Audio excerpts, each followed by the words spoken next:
கர்த்தருடைய வார்த்தை கேட்க கூடி வந்திருக்கும் உங்கள் அனைவருக்கும் ஆண்டவராய் இயேசு கிறிஸ்துவின் நாமத்தினாலே நல்வாழ்த்துக்களை தெரிவித்துக் கொள்கிறேன். நம்முடைய பிதாவாகிய தேவனாலும் கர்த்தராய் இயேசு கிறிஸ்துவினாலும் உங்களுக்கு கிருபையும் சமாதானம் உண்டாவதாக. கடந்த வாரத்தில் நாம் பார்த்த செய்தியின் தலைப்பு என்னவென்றால், என் தலையை எண்ணெயினால் அபிஷேகம் பண்ணுகிறீர், என் பாத்திரம் நிரம்பி வழிகிறது. என் தலையை எண்ணெயினால் அபிஷேகம் பண்ணுகிறீர், என் பாத்திரம் நிரம்பி வழிகிறது என்று நாம் பார்த்தோம். என் தலையை எண்ணெயினால், எண்ணெய் பரிசுத்த ஆவியானவருக்கு ஒப்பாக கொடுக்கப்பட்டிருக்கிற வேதத்தில் தேவனால் அபிஷேகம் பண்ணப்பட்ட மனிதர்கள் பிரித்தெடுக்கப்பட்ட மனிதர்களாக இருக்கிறார்கள். அவர்கள் வெற்றியுள்ள மனிதர்களாக இருக்கிறார்கள். அவர்கள் வெற்றி சிறக்கிற மனிதர்களாக இருக்கிறார்கள். அவர்கள் இந்த பூமியில் மற்ற மனிதர்கள் போல் சாதாரணமாக அல்ல, அசாதாரணமான காரியங்களை செய்யும்படியாக கர்த்தர் அவர்களை எண்ணெயினால் அபிஷேகம் பண்ணுகிறார். பரிசுத்த ஆவியானுடைய ஆளுகை, பரிசுத்த ஆவியானுடைய கிரியைகள் ஒரு மனிதனுக்குள்ளாக நடக்கும்போது, அதை தொடர்ந்து விசுவாசமும் கீழ்ப்படிதல் ஒரு மனிதனுக்குள்ளாக வரும்போது பாத்திரம் நிரம்பி வழிகிறது என்று நாம் பார்த்தோம். விசுவாசமும் கீழ்ப்படிதல் வரும்போது பாத்திரங்கள் குறையாது, பாத்திரங்கள் நிரம்பி வழியும், ஐஸ்வர்யம் நிரம்பி வழியும், ஆசீர்வாதம் நிரம்பி வழியும், சுகம் நிரம்பி வழியும், ஆரோக்கியம் நிரம்பி வழியும், சமாதானம் நிரம்பி வழியும், சந்தோஷம் நிரம்பி வழியும், தயவு, தேவ தயவு நிரம்பி வழியும், தேவனுடைய காருண்யம் நிரம்பி வழியும், அவருடைய கிருபைகள் நிரம்பி வழியும். விசுவாசமும் கீழ்ப்படிதலும் ஒன்றை ஒன்று தொடர்புடையது. இவை இரண்டும் ஒரு ரயில்வே ட்ராக்கில் எப்படி ரெண்டு தண்டவாளங்கள் கம்பி இருக்குது பார்த்தீங்களா, நீளமாக ஒரு கம்பி போட்டிருப்பாங்கள்ல, அதுபோல் தான் விசுவாசமும் கீழ்ப்படிதல் இருக்கும்போது அந்த ட்ரெயின் போய்கிட்டே இருக்கும். எதிர்க்க எப்பேற்பட்ட பிரச்சனை வந்தாலும் அடித்து தூள் கிளப்பி போய்கிட்டே இருக்கும். பரிசுத்த ஆவியின் அபிஷேகத்தோடு தொடர்ந்து விசுவாசமும் கீழ்ப்படிதல் வரும்போது இந்த பூமியில் எல்லா விதமான ஆசீர்வாதங்களை ஒரு மனிதன் பெற்றுக்கொள்வான் என்று நாம் பார்த்தோம். இந்த வாரம் நாம் பார்க்க போகிற செய்தியின் தலைப்பு என்னவென்றால், இயேசு ராஜாதி ராஜா, நான் ஒரு ராஜா. இயேசு ராஜாதி ராஜா, நான் ஒரு ராஜா.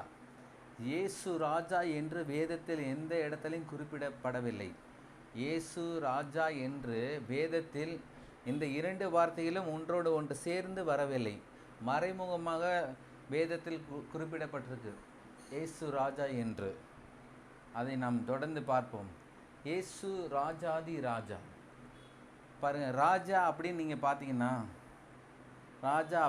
பார்த்தீங்கன்னா இந்த பூமியிலே முதல் மனிதனாய ஆதாம் ஏவாள் இந்த பூமியிலே கர்த்தர் உண்டு பண்ணினார், அவர்களை படைத்தார். அதற்கு பிற்பாக அவருடைய பிள்ளைகள் காயின், ஆபேல் மரித்து போய் விடுகிறார். காயின் கொலை செய்து விடுகிறார். காயினுடைய சந்ததியில் வந்த, ஆதாமுடைய சந்ததியிலிருந்து வந்த அநேக ஜனங்கள் இருக்காங்க. லட்சோப லட்ச ஜனங்கள். அதற்கு பிறகு இந்த பூமி வெறும் சீர்கேடாகிறது. தேவனுக்கு பிரியமில்லாத காரியங்கள் இந்த பூமியில் நடந்ததுனால நோவாவை மட்டும் கர்த்தர் தெரிந்து கொண்டார். நோவாவும் அவனுடைய குடும்பத்தார் 8 பேரை தெரிந்து கொண்டார் கர்த்தர். 8 பேரை தெரிந்து கொண்டு பேழையை செய்ய சொல்கிறார். நோவா கீழ்ப்படிந்து செய்தனால பேழைக்குள்ளாக அவர்கள் பிரவேசிக்கிறார்கள். பிரவேசித்து இந்த பூமி முழுவதும் கர்த்தர் அழிக்கிறார். கர்த்தரே அழித்தார். ஜலத்தினால் அழித்தார். பூமியின் ஊற்றுக்கண்கள் திறக்கப்பட்டது. வானத்திலிருந்து மதைகள் திறக்கப்பட்டது. 40 நாள் இரவும் பகலும் மழை பெய்தது. நம்ம இந்த பகுதியில் வசிக்கிறோம். இந்த பகுதியில் ஒரு 2 நாள் மழை பெஞ்சாலே ரொம்ப கஷ்டமாக இருக்குது. போக வர வெளியே போகவே முடியாத சூழ்நிலை ஏற்பட்டுருது. 2 நாள் 3 நாள் ஒரு புயல் காலங்களில். ஆனால் 40 நாள் இரவும் பகலும் மழை பெய்தது. பேழையை கர்த்தர் மிதக்க பண்ணினார். பேழை தானாக மிதக்கலை. கர்த்தர் பேழையை செய்ய சொன்னார், நோவா செஞ்சார். ஆனால் கர்த்தர் தான் மிதக்க செய்தார். அவ்வளோ வெயிட்டுங்க, அவ்வளோ வெயிட்டு. எத்தனை பிராணிகள், எவ்வளோ விலங்குகள், எவ்வளோ நாட்டு மிருகங்கள், எத்தனை பறவைகள், அவர்களுக்கு சாப்பாடு, இவர்களுக்கு சாப்பாடு, என்னென்ன. இந்த பூமியில் அந்த காலகட்டத்தில் இருந்த அனைத்து பிராணிகளும் அந்த பேழைக்குள்ளாக இருந்தது. கர்த்தர் எல்லாவற்றையும் காட்டிலும் பேழை மிதக்க செய்தார். அதற்கு பிற்பாடு 1 வருட காலமும் ஜலம் வற்றி போய் வெளியே வந்தது. ஜலம் வற்றி போய் கதவு திறந்தது. நோவாவுடைய பேழை கதவு திறந்தது. பேழை கதவு திறந்த மாத்திர நோவாவுடைய பிள்ளைகள் 3 பேர் வருகிறார்கள். 3 பேர் வந்து தான் இந்த பூமியை ஆசீர்வதிக்கிறாங்க. சேம், காம், யாபேத் என்று வேதத்தில் சொல்லப்பட்டிருக்கு. சேம், காம், யாபேத் அவர்கள் மூலமாக தான் இந்த பூமி முழுவதும் ஜனங்களால், மக்களால் கர்த்தர் நிரப்புகிறார். இவர்களை ஆசீர்வதித்தார், இவர்களை பலுகை செய்தார், இவர்களை பெருக செய்தார். பூமி முழுவதும் பெருகிற்று, ஜனத்தொகையினால் பெருகிற்று. இந்த ஜனத்தொகையினால் பெருகின காலகட்டங்களில் பல்வேறு இடங்களில் ராஜாக்கள் எழும்பினார்கள். பல்வேறு இடங்களில் ராஜாக்கள் எழும்பினார்கள். சூழ்நிலை அப்படியே போய்கிட்டு பாருங்க. இப்படியே காலங்கள் கடந்துக்கிட்டே இருக்கிறது. கர்த்தர் ஒரு மனிதனை தேர்ந்தெடுக்கிறார். முதலாவது தேவன் நோவாவை தேர்ந்தெடுத்தார். அதுக்கு பிற்பாடு கர்த்தர் ஆபிரகாமை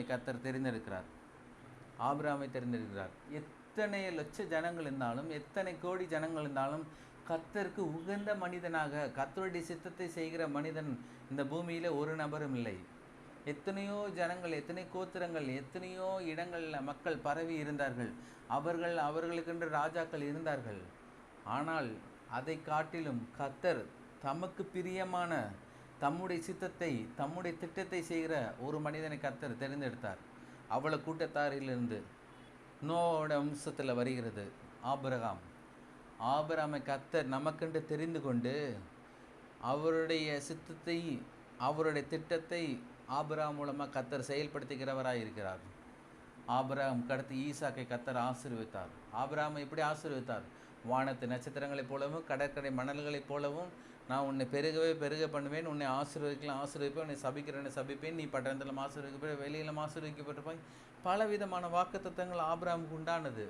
ஆபிரகாமுக்கு அடுத்து கர்த்தர் ஈசாக்கை தெரிந்து கொண்டார். ஈசாக்கு அடுத்து யாக்கோபை தெரிந்து கொண்டார்.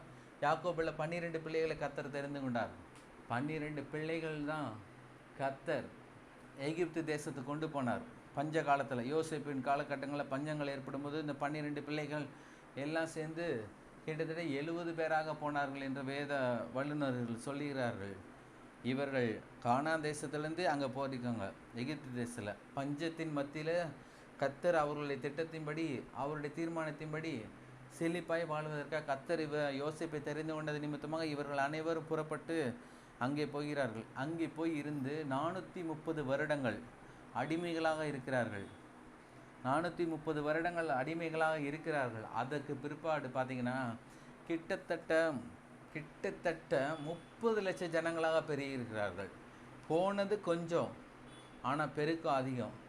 வெறும் எத்தனை வருடங்கள்? 430 வருடங்கள்ல இந்த ஜனங்கள் எல்லாத்தையும் கர்த்தர் எகிப்தின் பார்வோனின் அடிமைத்தனத்தை தேசத்திலேருந்து விடுதலாக்கி, நான் பார்த்து வைத்ததும், நான் இந்த பூமியில் ஒரு சிறப்பான இடத்தை பார்த்து வைத்திருக்கிறேன்.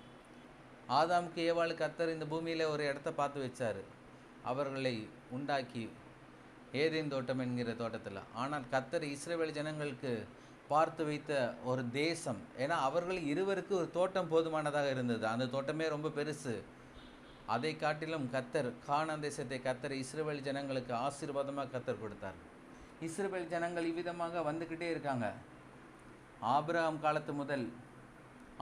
காலத்து முதல் கிட்டத்தட்ட எத்தனையோ வருடங்கள் இந்த ஜனங்களுக்கு, இஸ்ரவேல் ஜனங்கள், இவர்கள் வருகிறார்கள் 30 லட்சம் ஜனங்களுக்கு அதிகமாக. இவர்கள்லாம் இஸ்ரவேல் ஜனங்கள், ஒரு கோத்திர பிதாக்கள், ஒரு கோத்திர கூட்டங்கள். இவர்கள்லாம் இஸ்ரவேல் ஜனங்களாக இருக்கிறார்கள். இவர்களுக்கு தங்களுக்கென்ற ஒரு ராஜாக்கள் இல்லை. இவர்கள் பார்வோனின் தேசத்தின் பிடியிலிருந்து அவர்கள் வெளியே வந்து கொண்டே இருக்கிறார்கள்.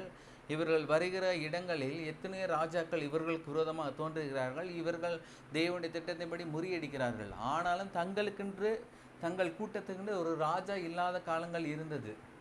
ஏனென்றால் வானத்தையும் பூமியை உண்டாக்கின தேவன், அண்ட சராசரங்களை உருவாக்கின தேவன் அவர்களுக்கு ராஜாவாக இருந்து தேவைகளை சந்தித்து, திட்டங்களை கொடுத்து, தீர்மானங்களை கொடுத்து, வெற்றிகளை கொடுத்து அவரே வழி நடத்திக்கிட்டு வந்தார். இந்த கூட்ட ஜனங்களுக்கு, ஆபிரகாமுடைய சந்ததியிலிருந்து வந்த கிட்டத்தட்ட 30 லட்சம் ஜனங்களுக்கு அதிகமாக உள்ள ஜனங்களுக்கு ராஜாக்கள் இல்லை. இன்றைக்கி ஒரு ஸ்கூலில் ஒரு 50 பிள்ளைகளை வச்சு ஒரு மேடம் அந்த கிளாஸை நடத்த முடியல. அவ்வளோ கஷ்டப்படுறாங்க. வெறும் 8 மணி நேரத்துக்கே அவ்வளோ சேட்டை பண்ணுறாங்க பிள்ளைங்க. மேடம் எங்கிட்ட போர்டை திரும்பி எழுத போகும்போது அங்கிட்டு பேசுகிறது, வைக்கிறது, பேனா கொடுக்குறது, பேனா வாங்குறது, இப்படி நடந்துகிட்ருக்கு. வெறும் 50 பிள்ளைகளை வச்சு ஒரு 8 மணி நேரம் ஒரு மேடத்தினால கண்ட்ரோல் பண்ண முடியல. அவ்வளோ கஷ்டப்படுறாங்க. அதை விட அவங்க வீட்டில் பயங்கர கஷ்டப்படுறாங்க. ஆனால் கர்த்தர் இந்த 30 லட்சம் ஜனங்களையும் ரொம்ப அருமையாக வழி நடத்திட்டு வந்தார். எவ்வளோ பிரச்சனைகள், எவ்வளோ போராட்டங்கள். ராஜாக்கள் இல்லை, ஒரு தலைவன் தான் இருந்தார், மோசே. ராஜாக்கள் இல்லை, அமைச்சர்கள் இல்லை, பெருமக்கள் இல்லை. ஆனால் இந்த மோசையை கொண்டு தான் கர்த்தர் வழி நடத்திட்டு வந்தார். அதுக்கு பிற்பாடு பார்த்தீங்கன்னா இந்த இஸ்ரவேல் ஜனங்களை என்ன சொல்கிறாங்கன்னா, மற்ற எல்லா தேசங்கள்லையும் மற்ற எல்லா இடங்களையும் ராஜாக்கள் இருப்பது போல் எங்களுக்கு ராஜாக்கள் வேண்டும் என்றார். ராஜா வேண்டும் என்றார். மற்ற எல்லா தேசங்கள்லேயும் ராஜாக்கள் இருக்காங்கல்ல, ராஜா ஆளுகை செய்கிறாங்கல்ல, அப்போ எங்களுக்கு ராஜா வேண்டும் என்று ஜனங்கள்லாம் சொல்கிறாங்க. எங்களுக்கு ராஜாவை ஏற்படுத்தித்தாங்க, எங்களுக்கு ராஜாவை ஏற்படுத்தாங்கன்ட்டு. வானத்தின் பூமி உண்டாக்கின தேவன் ராஜாவாக இருந்து கம்பீரமாக வழி நடத்தி கொண்டிருக்கிறார். அதை அவர்கள் மறந்து போனார்கள். வானத்திலிருந்து மன்னாவை பொழிய பண்ணுகிறார், செங்கடலை பிளந்தார், யோர்தானை நிலைநிறுத்தினார், காடைகளை அடித்து குவித்தார், கசப்பான நீரை மதுரமான நீராக மாற்றி கொடுத்தார், எரிகோ கோட்டையை விழச் செய்தார், எத்தனையோ வெற்றிகளை கர்த்தர் குவித்து கொடுத்தார். கர்த்தர் செய்த அற்புதங்கள், ராஜாவாக இருந்து கர்த்தர் செய்த அற்புதங்களையும் அதிசயங்களையும் இவர்கள் மறந்து போய் அநேக தேசங்களில் உள்ள ராஜாக்களை போல எங்களுக்கும் ஒரு ராஜாவை ஏற்படுத்திதாங்கன்னு கேட்குறாங்க. ராஜாக்களை ஏற்படுத்தாங்கன்னு கேட்குறாங்க. கர்த்தர் பார்த்தார், ஓ நீ விரும்புகிறது உனக்கு ஆக கிடவுது, நீங்கள் கேட்டீங்கல்ல நான் கொடுக்குறேன்னு கர்த்தர் சொல்கிறாரு. அந்த இடத்துல தீர்க்கதரிசி இருந்தார் பாருங்க, சாமுவேல் தான் தீர்க்கதரிசி. நாம் பார்த்தோம், அண்ணாளுடைய பிள்ளை சாமுவேல் கர்த்தர் பேசுகிறார். கர்த்தர் பேசி என்ன சொல்கிறாருன்னா, வாசிப்போம் 1 சாமுவேல் 8:22. 1 சாமுவேல் 8:22. அதற்கு முன்பதாக 18 கூட வாசிப்போம், உங்களுக்கு ரொம்ப யூஸ்ஃபுல்லாக இருக்கும். நீங்கள் தெரிந்து கொண்ட உங்கள் ராஜாவின் நிமித்தம் அந்நாளிலே முறையிடுவீர்கள், ஆனாலும் கர்த்தர் அந்நாளிலே உங்களுக்கு செவி கொடுக்க மாட்டார் என்றார். ஜனங்கள் சாமுவேலின் சொல்லை கேட்க மனதில்லாமல், அப்படியல்ல, எங்களுக்கு ஒரு ராஜா இருக்கத்தான் வேண்டும், சகல ஜாதிகளைப் போல நாங்களும் இருப்போம், எங்கள் ராஜா எங்களை நியாயம் விசாரித்து எங்களுக்கு முன்பாக புறப்பட்டு எங்கள் யுத்தங்களை நடத்த வேண்டும் என்றார்கள். சாமுவேல் ஜனங்களின் வார்த்தைகளெல்லாம் கேட்டு அவைகளை கர்த்தரிடத்தில் தெரியப்படுத்தினான். கர்த்தர் சாமுவேலை நோக்கி, நீ அவர்கள் சொல்லை கேட்டு அவர்களை ஆள ஒரு ராஜாவை ஏற்படுத்த என்றார். அப்பொழுது சாமுவேல் இஸ்ரவேல் ஜனங்களை பார்த்து, அவரவர் தங்கள் ஊர்களுக்கு போகலாம் என்றார்கள். கர்த்தர் சொல்கிறார் சாமுவேல் தீர்க்கதரிசியை பார்த்து, நீ ஒரு ராஜாவை ஏற்படுத்த அப்படின்றார்.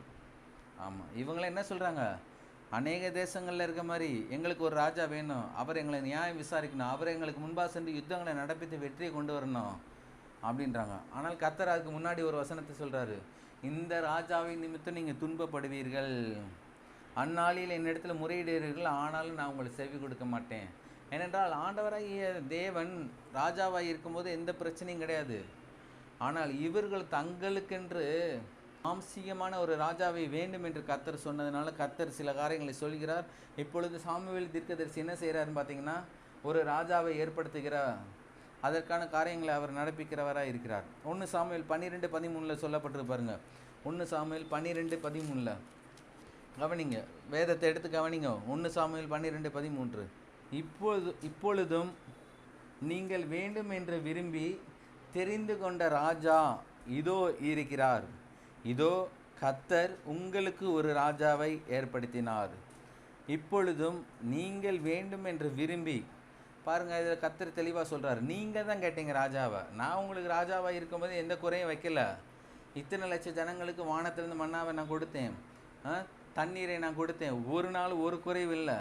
ஆனால் நீங்கள் கேட்டதுனால நான் ராஜாவை உங்களுக்கு தர்றேன் அப்படின்னு சொல்லி கர்த்தர் என்ன சொல்கிறாரு, நீங்கள் வேண்டும் என்று விரும்பி தெரிந்து கொண்ட ராஜா இதோ இருக்கிறார், இதோ கர்த்தர் உங்களுக்கு ஒரு ராஜாவை ஏற்படுத்தினார் அப்படின்றார். தேவன், அண்ட சராசரங்களை உருவாக்கின தேவன், அற்புதமான ரீதிகளில் ஜனங்களை வழிநடத்தின தேவன். அவர் ராஜாவாக இருக்கும்போது எந்த குறைவும் இல்லை, எல்லாமே நிறைவு தான். ஜனங்கள் பசியிலும் பட்டினியிலும் தாகத்திலும் வறுமையிலும் எந்த விதமான வியாதிகளிலும் இருந்ததாக வேதத்தில் சொல்லப்படலை. ரொம்ப ஆரோக்கியமாக, ரொம்ப சௌகரியமாக தான் அவர்கள் வழி நடத்தப்பட்டார்கள். அதற்கு பிற்பாடு சாமுவேல் தீர்க்கதரிசியை கொண்டு கர்த்தர் இவர்களுக்கு ஒரு ராஜாவாக ஏற்படுத்தினார். அந்த ராஜாவோட பேர் சவுல். அந்த ராஜாவோட பேர் சவுல். முதல் ராஜா.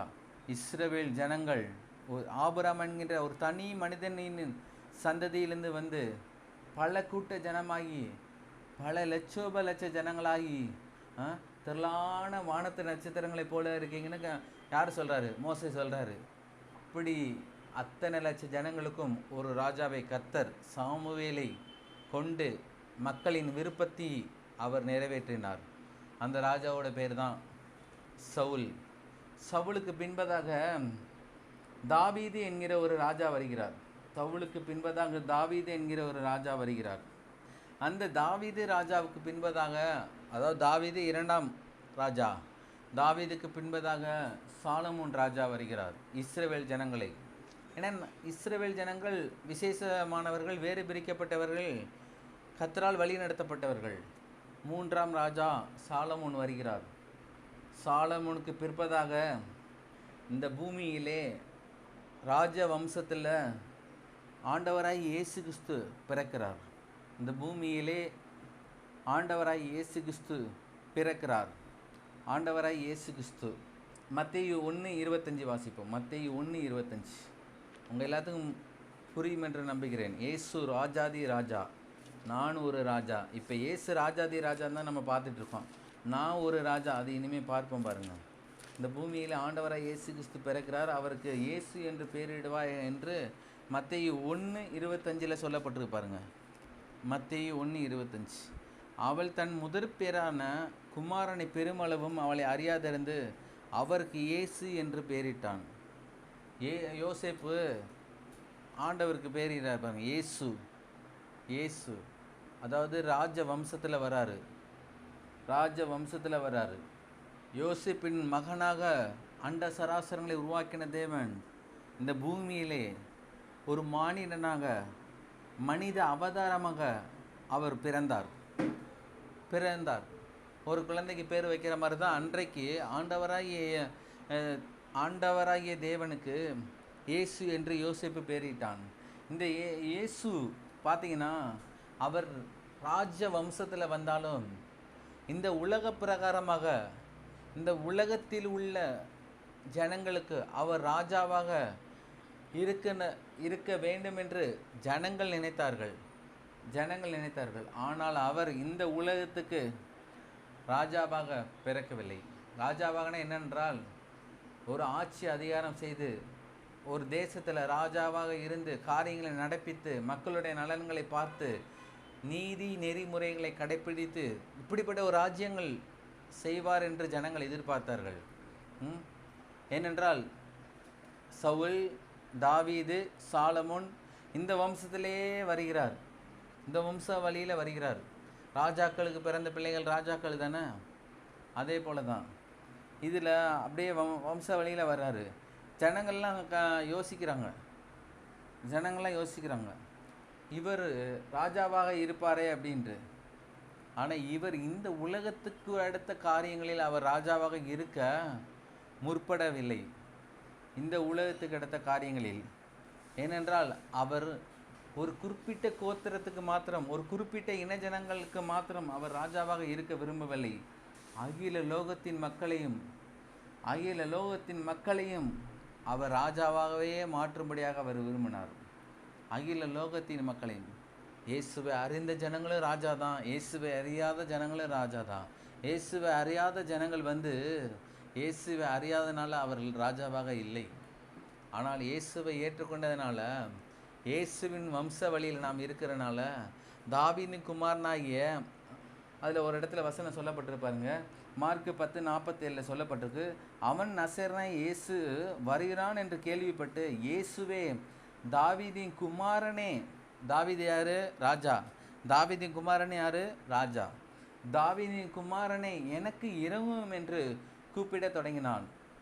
தாவீதின் குமாரன் ராஜா, இந்த பூமியிலே ராஜாவாக இருக்கும்படியாக மக்கள் விருப்பப்பட்டார்கள். ஆனால் ஆண்டவரை இயேசு கிறிஸ்து விருப்பப்படலை. ஏனென்றால் அவர் அகில லோகத்துக்கும் ராஜாவாக தான் இருக்கும்படியாக கர்த்தர் விரும்பினார். ஒரு குறிப்பிட்ட ஜனங்களுக்காக அவர் இருக்க வேண்டும் என்று விரும்பவில்லை. ஆனாலும் கர்த்தர் என்ன சொல்கிறாருன்னா, மத்தேயு 27:11 வாசிப்போம் பாருங்கள். மத்தேயு 27:11. மத்தேயு 27:11. இயேசு தேசாதிபதிக்கு முன்பாக நின்றார். தேசாதிபதி அவரை நோக்கி, நீ யூதருடைய ராஜாவா என்று கேட்டான். அதற்கு இயேசு, நீ சொல்கிறபடி தான் என்றார். யூதருடைய ராஜா, ஒரு குறிப்பிட்ட ஜனத்தில் வந்த ராஜா. ஆனால் ஆண்டவராகிய இயேசு கிறிஸ்துவோட திட்டமும் தீர்மானம் என்ன? மொத்த ஜனங்களுக்காகவும் அவர் இந்த காரியங்களை நடப்பிக்கும்படியாக வந்தார். அதை தொடர்ந்து வாசிப்போம் பாருங்கள். மத்தேயு 27:37. அன்றியும் அவர் அடைந்த ஆக்கினையின் முகாந்தரத்தை காண்பிக்கும் பொருட்டு, இவன் யூதருடைய ராஜாவாகிய இயேசு என்று எழுதி அவர் சிரசுக்கு மேலாக வைத்தார்கள். மக்கள் தான் ராஜா ராஜான்றாங்க, இவன் யூதருடைய ராஜா. ஆனால் ஆண்டவராகிய இயேசு கிறிஸ்து இந்த பூமியில் எல்லா ஜனங்களுக்காகவும் ஒரு குறிப்பிட்ட இனஜனத்தாருக்கு மாத்திரமல்ல, யூதர்களுக்கு மாத்திரமல்ல, இஸ்ரவேலர்கள் மாத்திரமல்ல, நோவாவுடைய சந்தையிலிருந்து வந்த அனைத்து ஜனங்களுக்கும் அவர் ராஜாவாக இருக்க விரும்பினார். அப்பேற்பட்ட தேவன், அண்ட சராசரங்களை உருவாக்கின தேவன், எல்லாவற்றையும் தம்முடைய வல்லமையில் வார்த்தையினால் தாங்குகிற தேவன். இன்னைக்கு சூரியனை யாராவது தாங்க முடியுமா? சந்திரனை யாராவது தாங்க முடியுமா? எத்தனையோ நட்சத்திரங்கள், கோள்கள் இருக்குது, தாங்க முடியுமா? எல்லாவற்றையும் ஆண்டவராகிய தேவன் வல்லமையில் வார்த்தையினால் தாங்குகிறார். வார்த்தைக்கு கீழ்ப்படிந்து சூரியனும் சந்திரனும் நட்சத்திரங்கள் கீழ்ப்படுகிறது. தேவனுடைய சகல சிருஷ்டிக்கப்பட்ட மனிதன் கூட தேவனுடைய வார்த்தை கீழ்ப்படிய மாட்டான். பல நேரங்களில் அவருடைய வாக்கு தத்தங்களை நம்ப மாட்டான், வாக்கு தத்தங்களை விசுவாசிக்க மாட்டான், கீழ்ப்படிதல் இல்லாமல் போகுது. ஆனால் அவருடைய சிருஷ்டிப்புகள், 5 நாள் உண்டான சிருஷ்டிப்புகள் தேவனை சரியான முறையில் தொழுது கொண்டு அவரை கனம் பண்ணி கொண்டு இருக்கிறது. ஆனால் இந்த மனிதன் மாத்திரம் தேவனை விட்டு விலகி தேவனுடைய சத்தத்தை கீழ்ப்படியாமல் போகிறான்.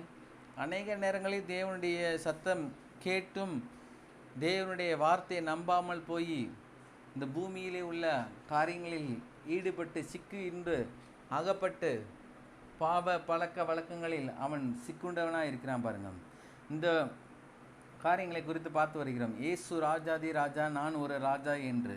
இந்த பூமியிலே ராஜாக்கள் மிக மிக முக்கியமானவர்கள். நான் ஒரு ராஜா எப்படி என்று நான் சொல்கிறேன்னா, இயேசு ராஜா, தாவீதின் குமாரனாய் இயேசு கிறிஸ்து, அவர் ஒரு ராஜா, தாவீதின் வம்சத்தில் வந்தவர். தாவீது ராஜா இஸ்ரவேல் ஜனங்களுக்கு, இஸ்ரவேல் தேசத்துக்கு. அதே போல் இயேசு கிறிஸ்து இந்த பூமியிலே ராஜாவாக வேண்டுமென்றால் அவர் தன்னுடைய ஜீவனை விட வேண்டியதாக இருக்கிறது. இயேசு கிறிஸ்து இந்த பூமியிலே உலக பிரகாரமாக ராஜரிங்க காரியங்களில் அவர் ரொம்ப முற்படாமல் இந்த பூமியிலே ஒவ்வொரு மனிதனும், ஆதாம் எப்படி இந்த பூமியில் ஒரு ராஜாவாக இருந்தார், நோவா எப்படி இருந்தார், அதே போல் ஒவ்வொரு மனிதனும் ராஜாவாக இருக்கும்படி ஆண்டவராக இயேசு கிறிஸ்து விரும்பினார். பிதாவாகிய தேவன் விரும்பினார், பரிசுத்த ஆவியினர் விரும்பினார். அதனால தான் ஆதாம் இழந்து போன, நம்முடைய முப்பாட்டனாகிய ஆதாம் இழந்து போன அதிகாரங்கள், ஆளுகைகள் எல்லாவற்றையும் பிசாசான் அவன் உரிந்து கொண்டான். ஆண்டவராய் இயேசு கிறிஸ்துவின் நிமித்தமாக, அவருடைய கல்வாரின் பாடுகள் நிமித்தமாக, அவர் பட்ட வேதனைகள் நிமித்தமாக, அவருடைய சிலுவையின் பாடுகள் நிமித்தமாக பிசாசானவன் கரத்திலிருந்து இந்த பூமியிலே அதிகாரத்தையும் ஆளுகையும் ஆண்டவராய் இயேசு கிறிஸ்து நமக்கு பண்டமாற்றம் செய்தார். கலாத்தியர் 3:13 சொல்லப்பட்டிருக்கு, மரத்திலே தூக்கப்பட்ட எவனும் சபிக்கப்பட்டன் என்று அளிக்கபடி கிறிஸ்து நமக்கா சாபமாய் நியாயப்பிரமாணத்தை சாபத்தை எல்லாம் அவர் மீட்டு கொண்டார்.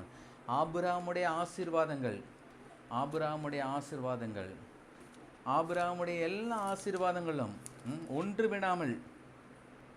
விடாமல் கலாத்தியர் 3:14 சொல்லப்பட்டு பாருங்க, ஆபிரகாமுக்கு உண்டான ஆசீர்வாதம் கிறிஸ்து இயேசுவினால் புறஜாதிகளுக்கு வரும்படியாக. கிறிஸ்து இயேசுவினால் புறஜாதிகளுக்கு. நாமெல்லாம் புறஜாதிகள், நாமெல்லாம் ஆபிரகாமுடைய சந்ததியிலேருந்து வரல, நாமெல்லாம் இஸ்ரவேல் ஜனங்கள் கிடையாது, நாமெல்லாம் அந்நியர்கள், பரதேசிகளாக இருந்தோம், பரதேசியிலாக இருந்தோம். ஆபிரகாமுக்கு உண்டான ஆசீர்வாதம். ஆபிரகாமுக்கு என்னென்ன ஆசீர்வாதங்கள் உண்டாச்சு? எல்லா ஆசீர்வாதங்களும்.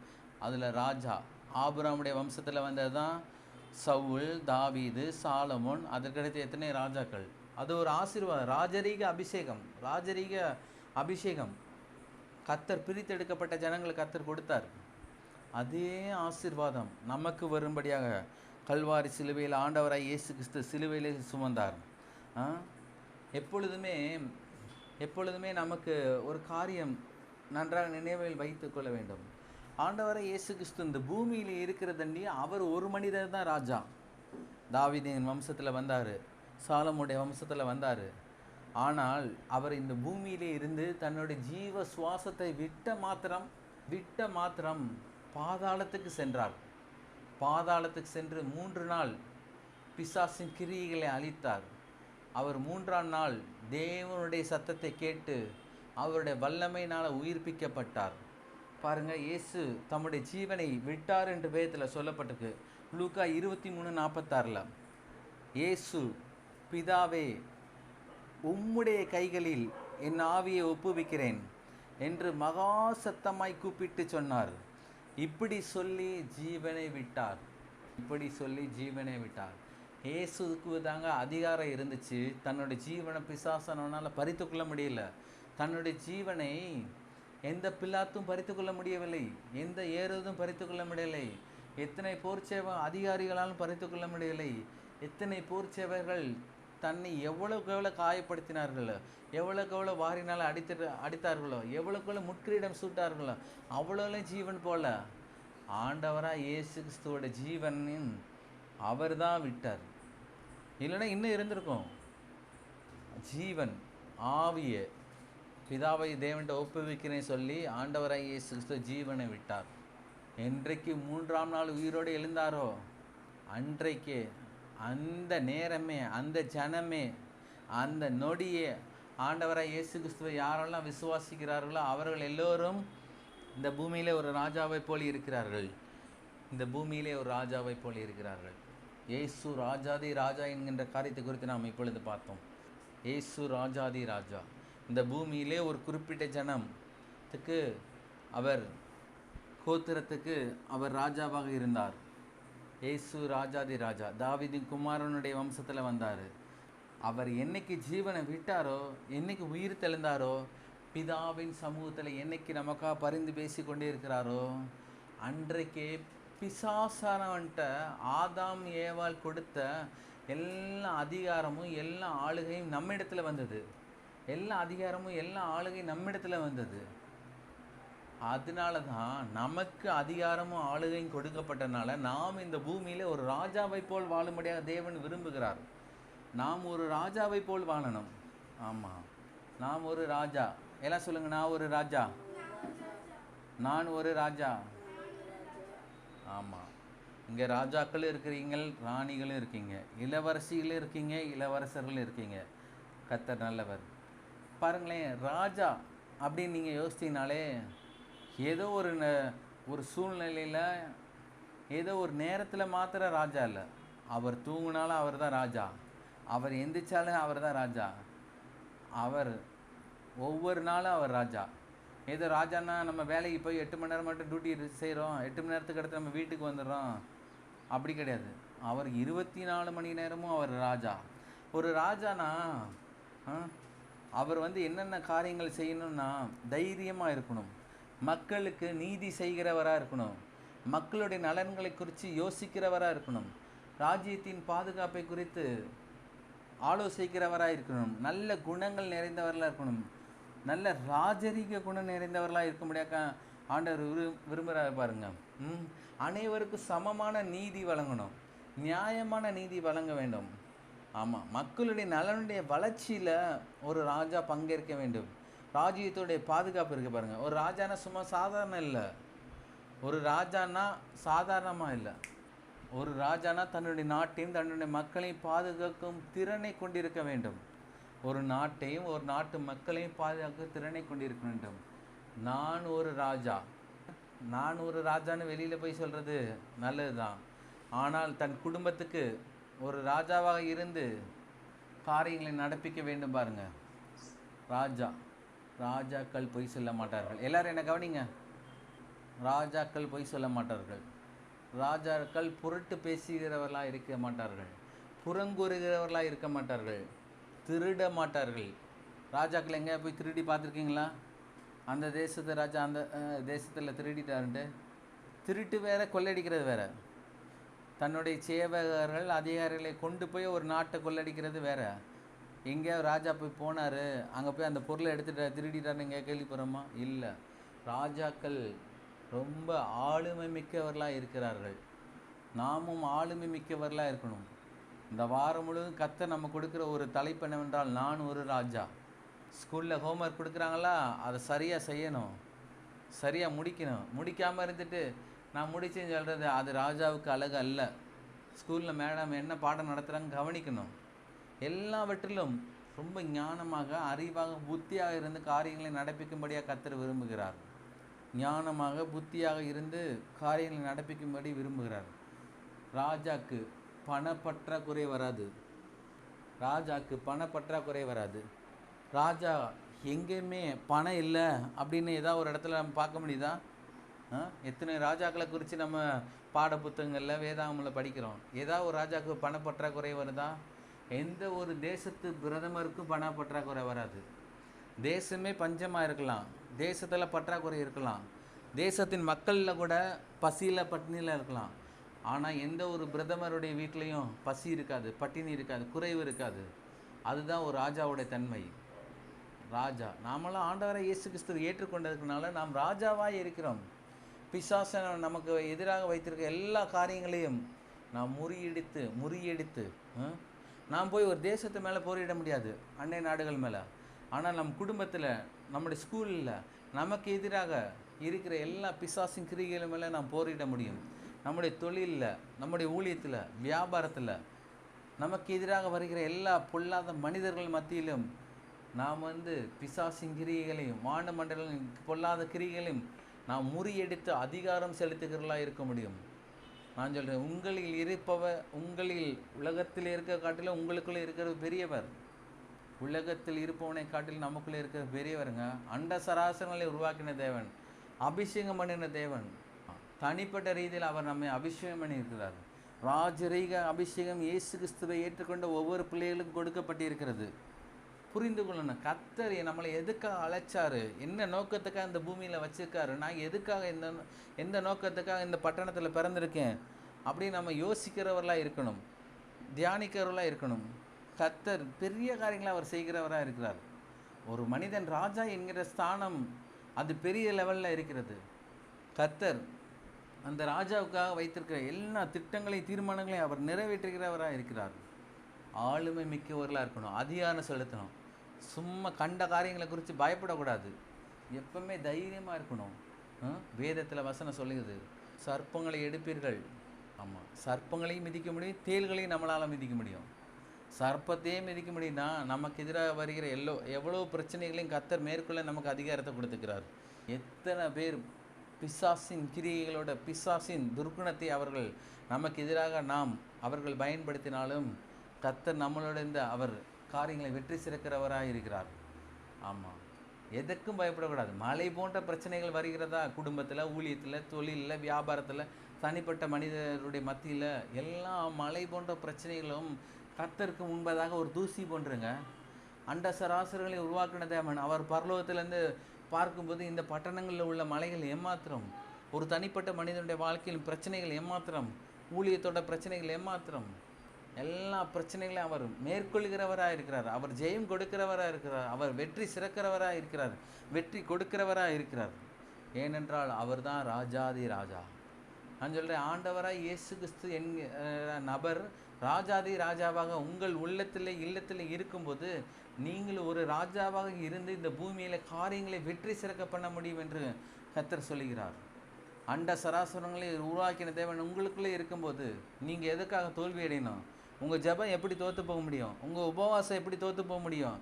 நீங்கள் வடிக்கிற கண்ணீர் எப்படி தோற்று போக முடியும்? உங்களுடைய ஜெப விண்ணப்பங்களுக்கு எப்படி பதில் கிடைக்காம இருக்கும்? எல்லா அதிகாரங்களையும் கர்த்தர் முறித்து கொண்டார். சிலுவையில், பாதாளத்தில் பிசாசின் கிரியை ஆண்டவராய் இயேசு கிறிஸ்து அழித்தவராய் இருக்கிறார், ஜெயித்தவராய் இருக்கிறார்.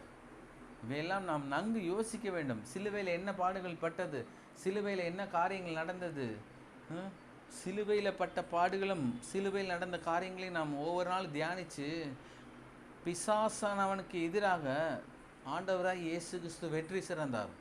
அதே போல் நாம் வெற்றி சிறக்க வேண்டும் என்று கர்த்தர் விரும்புகிறார். ஆமாம், ஒரு ராஜாவுக்கு வெற்றி கிடைப்பது எளிதான காரியம் அல்ல. ஆனால் ராஜாதி ராஜா, அண்ட சராசரங்களை உருவாக்கின ராஜா நம்முடைய இல்லத்தில் இருக்கும்போது நமக்கு எப்பொழுது வெற்றி தான் கிடைக்கப்படுகிறது. நமக்கு எப்பொழுது வெற்றி தான், தோல்வியே இல்லை. தோல்வி என்கின்ற பேச்சுக்கே இல்லை. நாம் ராஜாவாக இருக்கும்போது இந்த காலகட்டங்களில் எல்லா ரீதிகளிலும் தேவனுடைய வார்த்தையை நாம் கொண்டு ஆளுகை செய்து ஆளுமை மிக்க மனிதர்களாக நாம் வாழும்படியாக கர்த்தர் விரும்புகிறார். இந்த வாரம் முழுது நாம் தியானிக்க வேண்டிய ஒரே காரியம் என்னென்னா, காலையில் எந்திரிச்சோடனே நான் ஒரு ராஜா சொல்லும்போது என்ன ஆகுதுன்னா, அந்த வார்த்தைகள் உங்களுக்குள்ளாக போய் செய்து உங்களுக்குள்ளாக கிரியைகளை நடப்பிக்குது.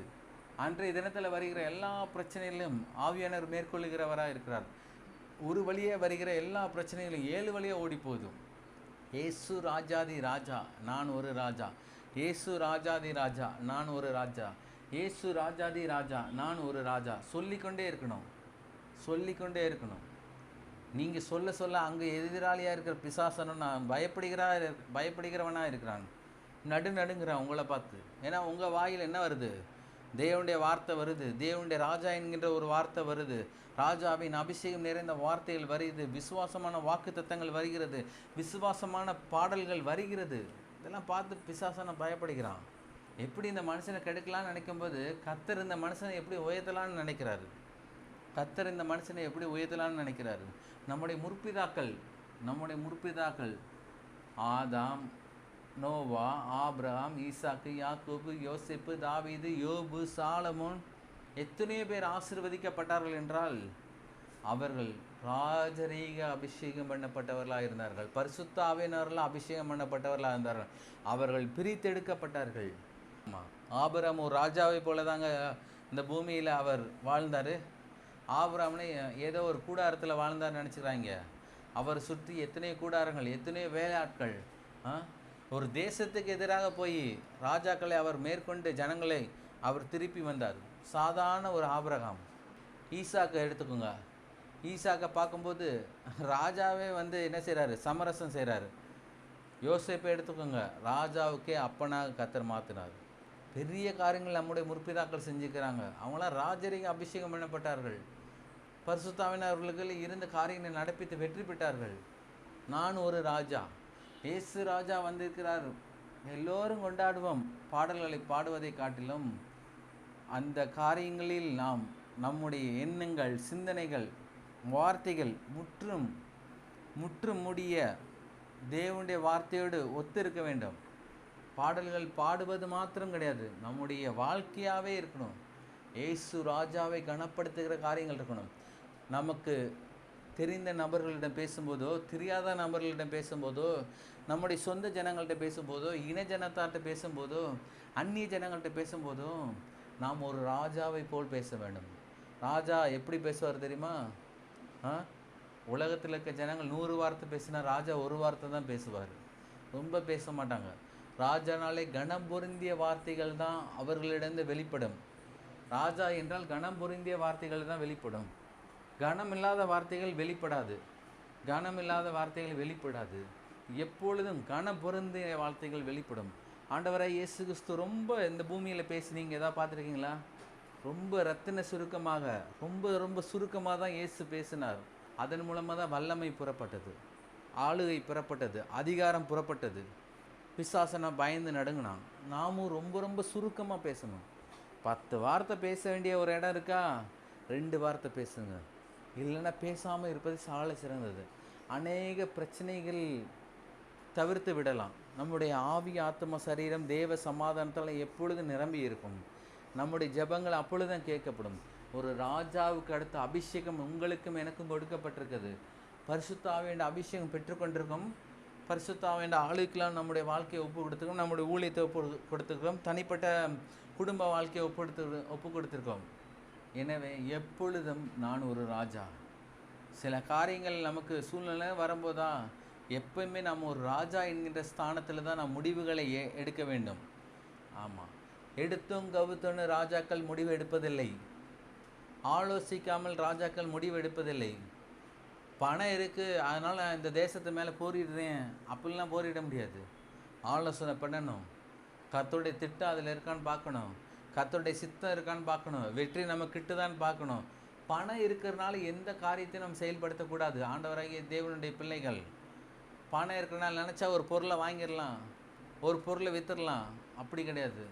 எப்போதுமே கர்த்தருக்கு பிரியமா என்று நாம் பார்க்க வேண்டும். கர்த்தருடைய சித்தம் இதில் இருக்குதான்னு பார்க்க வேண்டும். தேவனுடைய பிள்ளைகள் பணம் அதிகமாக இருப்பதனால ஒரு இடத்த வாங்கிடலாம், ஒரு வீடை கட்டிடலாம், அப்படி இல்லை. எந்த இடத்த வாங்கணும், எப்படிப்பட்ட வீடை கட்ட வேண்டும், எந்த இடத்துல இருக்கணுமே நாம் இருக்க வேண்டும் என்று தேவன் விரும்புகிறார் என்று பார்க்க வேண்டும். தெளிவாக சொல்லப்பட்டிருக்கு. இஸ்ரவேல் ஜனங்கள் கானான் தேசத்தெல்லாம் குடியிருக்கணும், நான் பார்த்து வைத்த தேசம். அதே போல் ஒரு இடம் வாங்குறீங்களா, ஒரு வீடு நம்ம சொந்தமாக வாங்குகிறோமா, அது கர்த்தர் வைத்திருக்க திட்டமாக நம்ம பார்க்க வேண்டாம். அப்பொழுது பார்த்தா தான் அது பாலந்தேன்னு ஓடுகிற நமக்கு விசாலமான கானான் தேசமாக இருக்க முடியும். அது ஆசீர்வாதமாக இருக்க முடியும். குறைவு இருக்காது. நம்முடைய வாழ்க்கை நிமித்தமாக, நம்முடைய குடும்பத்தின் நிமித்தமாக அந்த பகுதியை ஆசீர்வதிக்கப்பட முடியும். கர்த்தர் சொல்லி ஒரு இடத்த வாங்கினா அந்த இடம் ஆசீர்வதிக்கப்படும். கர்த்தர் சொல்லி ஒரு வீடை வாங்கினா அந்த வீடு ஆசீர்வதிக்கப்பட முடியும். கர்த்தர் சொல்லி ஒரு பொருளை வாங்கினா அந்த பொருள் ஆசீர்வதிக்கப்பட முடியும். எப்பொழுதுமே கர்த்தர் சொல்லணுங்க. நல்ல ஞாபகம் வச்சுக்கணும். ராஜாக்கள் அவசரப்பட மாட்டாங்க. எந்த இடத்துல ராஜாக்கள் அவசரப்பட்டு காரியங்களை நடப்பிச்சிருக்காங்களா? அப்படி ஒரு வேளை வேதாகமத்திலேயோ இல்லை கதைகள்லையோ இருந்தார்கள் என்றால் அவர் தோல்வியில் ஒரு காரியங்களை தான் சந்திச்சிருப்பாங்க. எப்பொழுதுமே வெற்றியில் ஒரு காரியங்களை சந்தித்திருக்க முடியாது. ராஜாக்கள் நிதானமாக பேசுவார்கள். ராஜாக்கள் ரொம்ப கவனத்தோடு பேசுவார்கள். வார்த்தைகளை விட மாட்டாங்க. வார்த்தைகள் அவர்களிடந்து புறப்படுவது ரொம்ப ரத்தின சுருக்கமாக இருக்கும். தாவீது ராஜாவாக இருக்கும்போது, சாலமோன் ராஜாவாக இருக்கும்போது, சவுல் ராஜாவாக இருக்கும்போது தன்னுடைய நாட்டு மக்களையும் தன்னுடைய நாட்டு மக்களுடைய மேம்பாட்டுக்காக தான் பல காரியங்கள் அவர்கள் சிந்தித்தார்கள், செயல்பட்டார்கள் என்பதை தெரியாவிட்டால் தெரிந்து கொள்ளுங்கள். எப்பொழுதுமே ராஜா மக்களுடைய நலனுக்காக அவர்கள் யோசித்து கொண்டிருப்பார்கள். நாமும் ஒரு ராஜா, நாமும் மக்களுடைய நலனுக்காக தான் யோசிக்கணும். ஆண்டவராய் இயேசு கிறிஸ்து தனக்கான காரியங்களை செய்ய இந்த பூமியில் அவர் பிறக்கவில்லை, இந்த பூமியில் அவர் வாழவும் இல்லை என்பதை தெரிந்து கொள்ளுங்கள். மற்றவர்களுக்காக, மற்றவர்களின் நலனுக்காக தான் அவர்கள் வாழ்ந்தார்கள். ஆண்டவராய் இயேசு கிறிஸ்து இந்த பூமியில், அதனால தான் அவர் இந்த பூமியில் வெற்றி சிறந்தவராக இருந்தார், ஆசீர்வதிக்கப்பட்ட மனிதராக இருந்தார், அபிஷேகம் பண்ணப்பட்ட மனிதனாக இருந்தார். நீங்களும் நானும் வாழ்வது இந்த பூமியிலே மக்களுடைய நலனுக்காக, மக்களுக்கு சுவிசேஷத்தை அறிவிக்கும்படியாக தான் கர்த்தர் நம்மை இந்த இடத்துல ஒரு ராஜாவாக வைத்திருக்கிறார். நற்செய்தி அறிவிக்க வேண்டும் ஜனங்களுக்கு. பாழாய் கிடக்கிற பட்டணங்களை செழிப்புள்ள ஒரு பட்டணங்களாக மாற்ற வேண்டும். வயல்வெளியை வனாந்திரமாக மாற்ற வேண்டும்.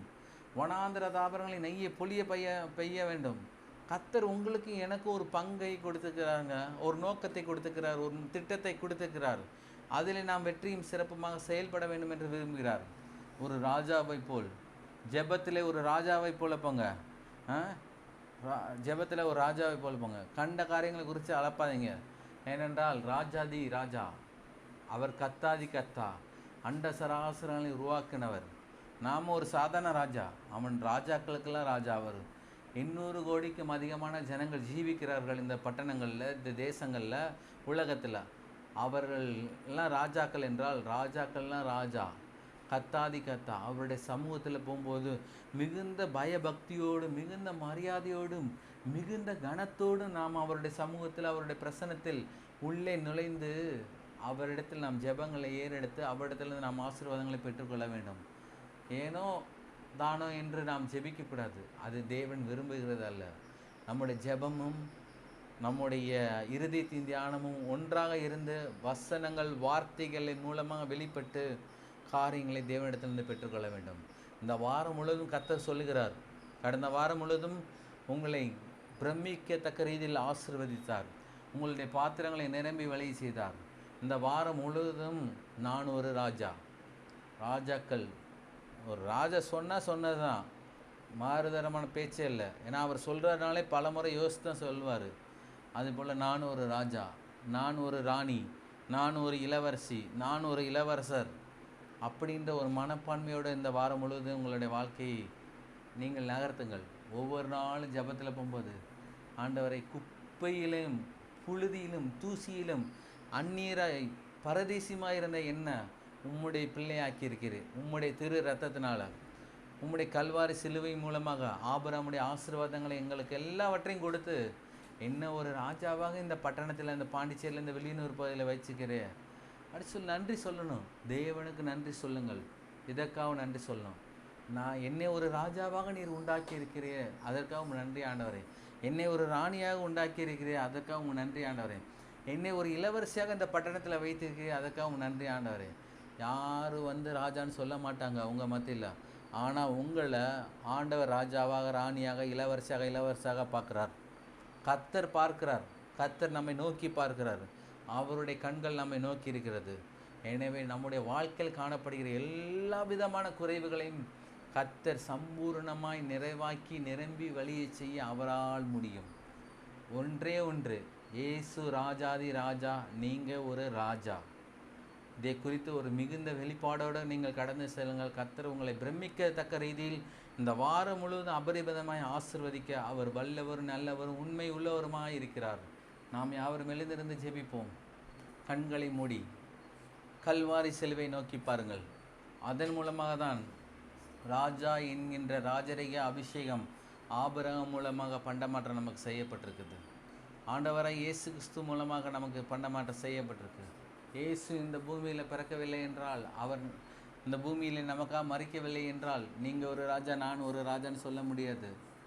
ஆனால் அவர் நமக்காக பிறந்தார், நமக்காக பாவமாக்கப்பட்டார், நமக்காக அடிக்கப்பட்டார், நமக்காக நொறுக்கப்பட்டார், நமக்காக அவருடைய அனைத்து இரத்தங்களையும் சிந்தினார், அனைத்து பாடுகளையும் நமக்காக பட்டார், நமக்காக மரித்தார், நமக்காக ஜீவனை விட்டார், நமக்காக உயிரோடு எழுந்தார், நமக்காக பிதாவின் சமூகத்தில் பரிந்து பேசிக்கொண்டு இருக்கிறார். நாம் ஒரு ராஜா என்கின்ற ஒரு ஞானத்தோடு வெளிப்பாடோடு தேவ சமூகத்தில், தேவனுடைய பிரசன்னத்தில் உள்ளே நுழைந்து காரியங்களை பெற்றுக்கொள்ள வேண்டும். யோசித்து பாருங்கள். நான் ஒரு ராஜா. வேதாகமம் சொல்லுகிறது, வேதம் சொல்லுகிறது, ஜீவனுள்ள வார்த்தை சொல்லுகிறது, பரிசுத்த ஆவியானவர் சொல்லுகிறார் உங்களுக்கு, நீங்கள் ஒரு ராஜா. ராஜா பொய் பேசக்கூடாது, ராஜா புரட்டு பேசக்கூடாது, ராஜா புறங்கூறக்கூடாது, ராஜா குறைகளை சொல்லக்கூடாது. ராஜா கம்பீரமான வார்த்தைகள், ஜீவனுள்ள வார்த்தைகள், அதிகாரமிக்க வார்த்தைகள் மாத்திரம் பேசணும். ராஜா என்கின்ற ஒரு மனப்பான்மை உங்களுக்கு மிகப்பெரிய ஆசீர்வாதத்தை கொண்டு வரும். கண்களை மூடி ஜெபிப்போம். எங்கள் அன்பின் பரலோக பிதாவே, குமாரனாகிய இயேசு நாமத்தில் அன்பின் சமூகத்தில் வருகிறோம்ப்பா. கர்த்தாவே, இஸ்ரவேல் ஜனங்களுக்கு ராஜாக்களை ஏற்படுத்தின தேவன் நீர் ஆண்டவரே. சவுலை ஏற்படுத்தினீர், தாவீதை ஏற்படுத்தினீர், சாலமோனை ஏற்படுத்தினீர். அதற்கு பிற்பாடு எத்தனையோ ராஜாக்களை கர்த்தாவே ஏற்படுத்தினீர் ஆண்டவரே.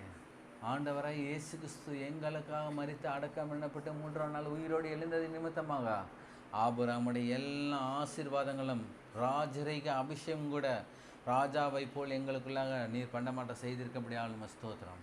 கர்த்தாவே, இயேசு ராஜாதி ராஜா, நான் ஒரு ராஜா. இயேசு ராஜாதி ராஜா, நான் ஒரு ராஜா. இயேசு ராஜாதி ராஜா, நான் ஒரு ராஜா என்கின்ற கர்த்தாவே இந்த வெளிப்பாடுக்காக ஸ்தோத்திரம் ஆண்டவரே. கர்த்தாவே, ராஜாக்களுக்கு குறைவு இல்லை ஆண்டவரே. ராஜாக்களுக்கு தேவைகள் இல்லைப்பா. எங்களுடைய வாழ்க்கையிலும் தேவைகள் எல்லாம் ஆண்டவரே, குறைவுகள் அல்ல. ஏனென்றால் ராஜாதி ராஜா இயேசு எங்களுக்குள்ளாக இருக்கிறார், எங்கள் ஊழியத்திலே இருக்கிறார், எங்கள் குடும்பத்திலே இருக்கிறார், பிள்ளைகள் மத்தியிலே இருக்கிறார், படிப்பின் காரியங்களில் இருக்கிறார், வியாபாரத்தில் இருக்கிறார், தொழிலில் இருக்கிறார், போகும்போதும் இருக்கிறார், வரும்போது இருக்கிறார், பட்டணத்தில் இருக்கிறார், தேசங்களில் இருக்கிறார், வெளியில் இருக்கிறார்.